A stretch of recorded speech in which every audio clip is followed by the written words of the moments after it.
આજે આપણે અભ્યાસ કરવાનો છે પ્રોટિસ્ટ સૃષ્ટિના ત્રીજા જૂથ વિશે, બરાબર, કે છે યુગ્લિનોઇડ્સ. ઓકે, તો યુગ્લિનોઇડ્સ વિશે અભ્યાસ કરીએ તો યુગ્લિનોઇડ્સમાં આપણે તેના નિવાસ સ્થાનો શું છે, એટલે કે તે આપણને ક્યાં જોવા મળે છે, કયા સ્થળમાં જોવા મળે છે, તેની દેહ રચના કેવી હોય છે, બરાબર, તે કઈ પદ્ધતિથી પોષણ મેળવે છે, કે તે સ્વયંપોષી છે, પરપોષી છે, કે તે સ્વયં પ્રકાશ સંશ્લેષિત છે, બરાબર છે. આ ઉપરાંત તેની પ્રજનન પદ્ધતિ કઈ છે, તો એવા કેટલાક સામાન્ય લક્ષણો આજે આપણે જોઈશું. તો સૌપ્રથમ આપણે નિવાસસ્થાન વિશે જોઈએ કે તેનું નિવાસસ્થાન શું છે.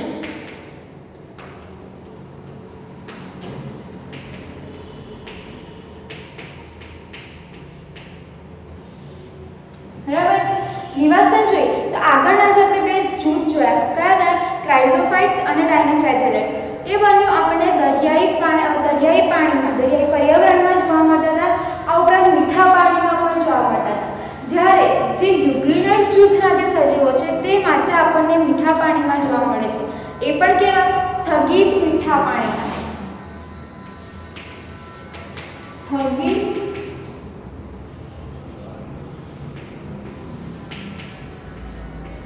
મીઠા પાણીમાં જોવા મળે છે. સ્થગિત મીઠા પાણીમાં, જે સ્થિર મીઠું પાણી હોય છે, એટલે કે નદીનું કે તળાવનું જે પાણી હોય છે એવા મીઠા પાણીમાં જોવા મળે છે. આ ઉપરાંત જે યુગ્લિનોઇડ્સના સજીવો હોય છે એની ખાસિયત છે કે આ સજીવો કોષ દિવાલ ધરાવતા નથી. શું કરે છે તે? કોષ દિવાલ ધરાવતા નથી, પરંતુ તે કોષ દિવાલની જગ્યાએ એક પ્રોટીન સભર આવરણ ધરાવે છે. શું ધરાવે છે? એક પ્રોટીન સભર આવરણ ધરાવે છે. તે કોષ દિવાલ નથી ધરાવતા, પણ કોષ દિવાલની જગ્યાએ પ્રોટીન સભર આવરણ ધરાવે છે, જેને છાદી તરીકે ઓળખવામાં આવે છે. શું? છાદી કહેવામાં આવે છે. કે કોને? કે જે પ્રોટીન સભર આવરણ ધરાવે છે કોષ દિવાલની જગ્યાએ તેને. હવે આ છાદીનું કામ શું છે? તો છાદી એ યુગ્લિનોઇડ્સનો જે સજીવ દેહ હોય છે તેને તે વળી શકે તેવું નરમ બનાવે છે, બરાબર, ફ્લેક્સિબલ બનાવે છે, નરમ બનાવે છે. અહીંયા તમે આકૃતિમાં જુઓ કે તે કેવું છે, આમ રીતે વળેલું છે, તે સીધું હોતું નથી. તો એટલે એ જે સજીવ દેહ હોય છે, સજીવ દેહને એકદમ નરમ બનાવે છે કે જેના કારણે તે ફ્લેક્સિબલ થઈ શકે, વળી શકે. ઓકે, તો આ નિવાસસ્થાન વિશે હતું અને જેની સૌથી ખાસ છે કે કોષ દિવાલ નથી ધરાવતી. કોષ દિવાલની જગ્યાએ તે પ્રોટીન સભર આવરણ ધરાવે છે કે જેને શું કહેવામાં આવે છે? છાદી કહેવામાં આવે છે. હવે આપણે તેની દેહ રચના જોઈએ.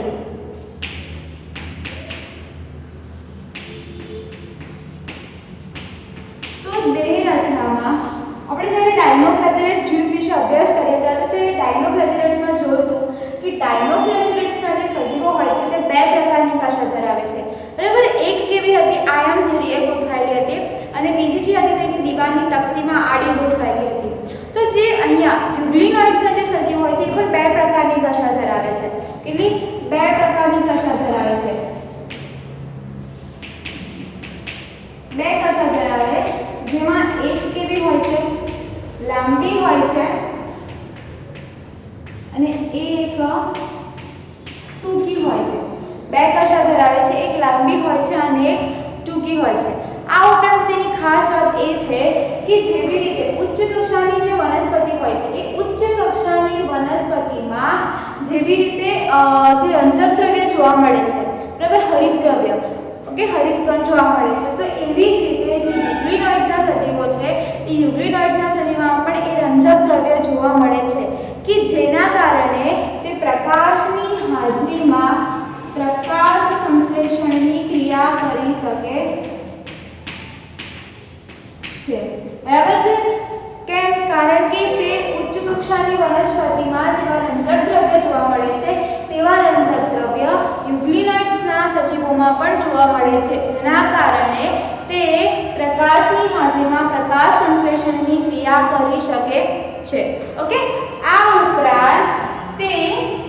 એની જે કશા હોય છે એ કશાના નળ ભાગમાં એક લાલ કલરનું ચક્ષુ બિંદુ જોવા મળે છે. શું જોવા મળે છે?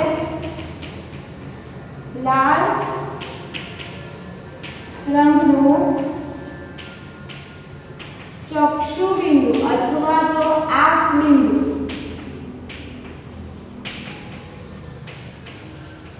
બરાબર છે ચક્ષુબિંદુ અથવા તો આંખ બિંદુ જોવા મળે છે તમે જુઓ અહીંયા આ કશાનો નળ ભાગ આ ચક્ષુબિંદુ જોવા મળે છે તમને લાલ રંગનું તે લાલ રંગનું હોય છે બરાબર કે આ ચક્ષુબિંદુ એટલે કે આંખ બિંદુ જોવા મળે છે કે જેમાં એસ્ટ્રાઝેન્થિયમ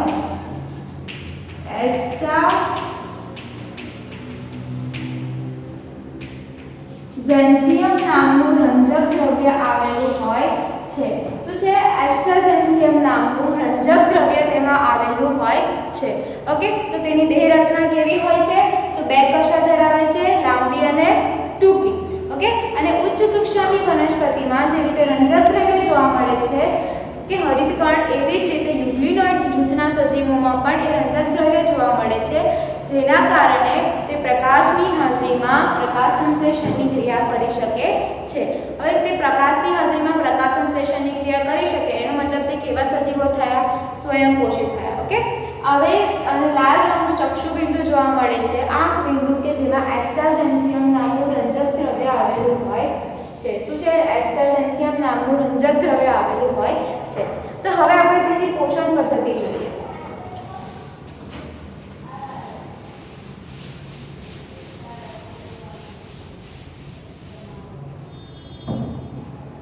તો તેની પોષણ પદ્ધતિ વિશે વાત કરીએ તો હમણાં જ આપણે જોયું કે યુગ્લિનોઇડ્સના સજીવો શું કરે છે પ્રકાશની હાજરીમાં પ્રકાશ સંશ્લેષણની ક્રિયા કરે છે ઓકે પ્રકાશની હાજરીમાં પ્રકાશ સંશ્લેષણની ક્રિયા કરે છે એટલા માટે તે કેવા સજીવો થશે તો તે બીજા સજીવોની જેમ પ્રકાશ સંશ્લેષી હોય છે કેવા હોય છે તે પ્રકાશ સંશ્લેષી હોય છે ઓકે એટલે સ્વયંપોષી છે હવે બીજું કે જો પ્રકાશની ગેરહાજરી હશે તો તે એક પ્રકાશની ગેરહાજરીમાં શું કરે છે કેવી રીતે પોષણ મેળવે છે તો તે પ્રકાશની ગેરહાજરીમાં તે બીજા સજીવોનું શું કરે છે ભક્ષણ કરે છે બીજા સજીવોનું શું કરશે ભક્ષણ કરશે ઇન શોર્ટ તે પ્રકાશની ગેરહાજરીમાં બીજા સજીવો ઉપર પોતાના પોષણ માટે આધાર રાખે છે બરાબર હવે આપણે આગળની દેહ રચના જોઈએ તેમાં આપણે જોયું કે ઉચ્ચ કક્ષાની વનસ્પતિમાં જે રંજક દ્રવ્ય હાજર હોય છે તે રંજક દ્રવ્ય યુગ્લિનોઇડ્સના સજીવોમાં પણ જોવા મળે છે કયું હરિત દ્રવ્ય બરાબર તો જ્યારે યુગ્લિનોઇડ્સના સજીવોમાં હરિત દ્રવ્યની ગેરહાજરી હશે હરિત દ્રવ્યની હાજરીમાં તો તે પ્રકાશ સંશ્લેષણની પ્રક્રિયા કરે છે પણ જ્યારે હરિત દ્રવ્યની ગેરહાજરી હોય છે ત્યારે તે શું કરે છે તો હરિત દ્રવ્યની ગેરહાજરીમાં તે ફૂગની જેમ કેવા હોય છે કેવી મૃતોપજીવી હોય છે કેવી મૃતોપજીવી હોય છે બરાબર આ ઉપરાંત એક ખાસ વસ્તુ કે તે પેરામાયલમ સ્વરૂપે કયા સ્વરૂપે પેરામાયલમ સ્વરૂપે તે પોતાના શરીરમાં કાર્બોહાઈડ્રેટ્સનો સંગ્રહ કરે છે શું કરે છે તે કાર્બોહાઈડ્રેટ્સનો સંગ્રહ કરે છે કયા સ્વરૂપે પેરામાયલમ સ્વરૂપે તે કાર્બોહાઈડ્રેટ્સનો સંગ્રહ કરે છે ઓકે તો તેની પોષણ પદ્ધતિ કેવી હતી તો તે પ્રકાશ સંશ્લેષી છે પ્રકાશની હાજરીમાં શું કરે છે બીજા સજીવનું ભક્ષણ કરે છે એટલે કે બીજા સજીવ ઉપર આધાર રાખે છે હરિત દ્રવ્યની ગેરહાજરી હશે ત્યારે શું કરશે તો હરિત દ્રવ્યની ગેરહાજરીમાં ફૂગની જેમ તે કેવા હોય છે મૃતોપજીવી હોય છે અને ખાસ પોઈન્ટ કે પેરામાયલમ સ્વરૂપે તે શું કરે છે કાર્બોહાઈડ્રેટનો સંગ્રહ કરે છે તો પોષણ પદ્ધતિ પછી આપણે તેની પ્રજનન પદ્ધતિ જોઈએ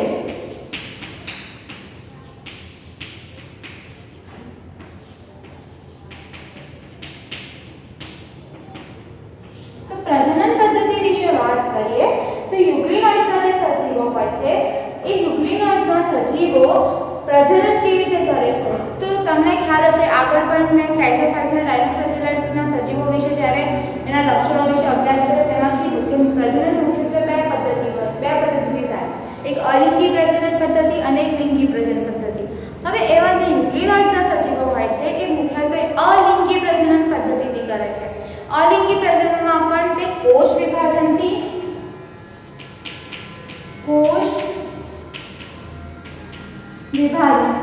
કોષ એટલે જે સજીવ દેહ હોય છે તે વિભાજન એટલે વિભાજિત થવું ઓકે તો એક કોષ વિભાજનના અલિંગી પ્રજનન પદ્ધતિથી તે પ્રજનન કરે છે આ ઉપરાંત તે આયામ ધરીએ સરળ દ્વિભાજન દ્વારા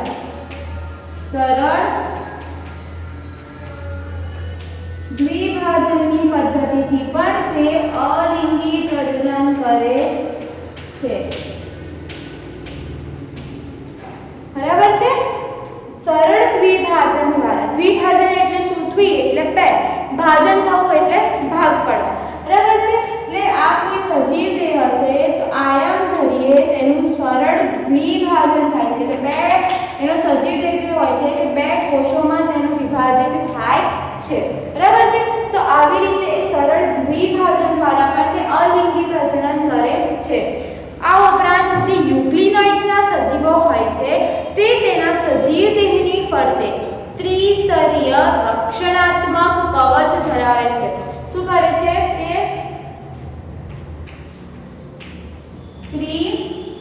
ત્રિસ્તરીય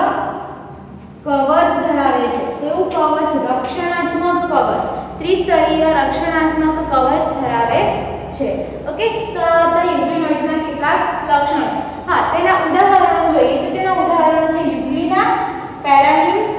અસ્ટાસિયા અને ટ્રેકેલોમોનસ તેના કેટલાક ઉદાહરણો છે ઉદાહરણ દરેક જૂથના ઉદાહરણ ખાસ યાદ રાખજો ઓકે તો આ એના ઉદાહરણો હતા તેના લક્ષણો શું હતા ફરીથી એકવાર આપણે જોઈ લઈએ નિવાસ સ્થાનની વાત કરીએ તો સૌપ્રથમ તો નિવાસ સ્થાન તો ક્યાં જોવા મળે છે આપણને સ્થગિત મીઠા પાણીમાં આપણને જોવા મળે છે ત્યારબાદ આપણે શું જોયું હતું કે તે કોષ દિવાલ ધરાવતું નથી બરાબર એમાં કોષ દિવાલનો અભાવ હોય છે પણ તે કોષ દિવાલની જગ્યાએ શું ધરાવે છે તો કે પ્રોટીન સભર આવરણ ધરાવે છે જેને શું કહેવામાં આવે છે તેને છાદી કહેવામાં આવે છે છાદીનું શું કામ છે તો છાદી તેના જે સજીવ દેહ હોય છે તેને વળી શકે તેવું નરમ એટલે કે ફ્લેક્સિબલ બનાવે છે ઓકે ત્યારબાદ આપણે શું જોયું તેની દેહ રચના દેહ રચનામાં સૌપ્રથમ આપણે વાત કરી કશા વિશે બે કશા હોય એક લાંબી હોય છે એક ટૂંકી હોય છે બીજું શું જોયું કે ઉચ્ચ કક્ષાની જે વનસ્પતિ હોય છે એ ઉચ્ચ કક્ષાની વનસ્પતિમાં જે રંજક દ્રવ્ય હરિત દ્રવ્ય જોવા મળે છે તે આપણને આ યુગ્લિનોઇડ્સના સજીવોમાં પણ જોવા મળે છે જેના કારણે તે શું કરે છે પ્રકાશની હાજરીમાં તે પ્રકાશ સંશ્લેષણની પ્રક્રિયા પણ કરે છે બીજું શું જોયું તો કે ચક્ષુ બિંદુ ધરાવે છે બરાબર કે આંખ બિંદુ ધરાવે છે અને જેમાં એસ્ટાઝેન્થિયમ નામનું રંજક દ્રવ્ય પણ આવેલું હોય છે આ નામ ખાસ યાદ રાખજો ચક્ષુ બિંદુમાં કયું રંજક દ્રવ્ય હોય છે એસ્ટાઝેન્થિયમ નામનું રંજક દ્રવ્ય આવેલું હોય છે ત્યારબાદ આપણે જોયું તેની પોષણ પદ્ધતિ તો તે પ્રકાશ સંશ્લેષી હોય પ્રકાશની હાજરી હોય તો એમાં શું કરશે બીજા સજીવનું ભક્ષણ કરશે હરિત દ્રવ્યની ગેરહાજરી હશે તો મૃતોપજીવી હોય છે અને બીજું સૌથી મહત્વની વાત કે પેરાવાયરલ સ્વરૂપે તે કાર્બોહાઈડ્રેટનો સંગ્રહ કરે છે ઓકે ત્યાર પછી આપણે પ્રજનન પદ્ધતિ જોઈએ તો અલિંગી પ્રજનન પદ્ધતિ કરે કોષ વિભાજન દ્વારા અથવા તો સરળ દ્વિભાજન દ્વારા અને તે શું ધરાવે છે કે શરીરની ફરતે ત્રિસ્તરીય રક્ષણાત્મક કવચ ધરાવે છે ઓકે